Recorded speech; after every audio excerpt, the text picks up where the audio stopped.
अब्बास साहब अब्बास साहब आप भी लगे? नहीं, ये इसने ज्वाइन किया है।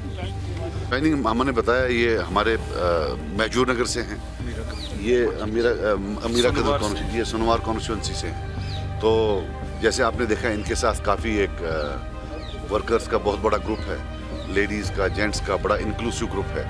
तो ये भी साथ में ज्वाइन कर रहे हैं। तो हमने इनको आज खुद यहाँ ज्वाइन करवाया। खुशी हो रही है इंशाल्लाह कि पार्टी बढ़ रही है ग्रास रूट लेवल पर। ये आप देखिए, ज़मीनी लोग हैं। ईद की मुझे क्रेडिबिलिटी है भाई, जम्मू कश्मीर में ऐसा नहीं क्रेडिबिलिटी खाता हूँ। यहाँ तो लोगों की भी नहीं रखी, सब ले गए, स्टेट भी ले गए, 370 भी ले गए। तो यार ये छोटी मोटी बातें हैं, कौन कहाँ जाता है, कौन कहाँ आता है। ये एक डेमोक्रेसी में, एक वाइब्रेंट डेमोक्रेसी में चलता रहता है। कोई वहाँ जाता, कोई एक टाइम था हमारे यहाँ से लोग भाग रहे थे पीपल्स कॉन्फ्रेंस, जब सन 2002 मुझे याद है, सब उठ के चले गए।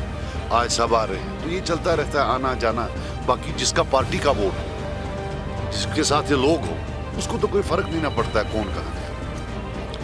जो ये लेडीज़ का मैंने सुना कल रात को, बहुत देर से सुना, बड़ा कंडेमनेबल है। वी कांट लिव, हम रह नहीं सकते एक ऐसी जगह में जहां सरकार हर 1 घंटे के बाद, हर 2 घंटे के बाद ये दिखाना चाहे लोगों को कि देख लो मैं तलवार लेकर खड़ा हूं।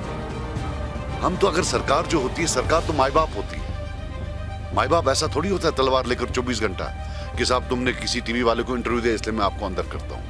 ये तो बेहद ही शर्मनाक चीज़ है।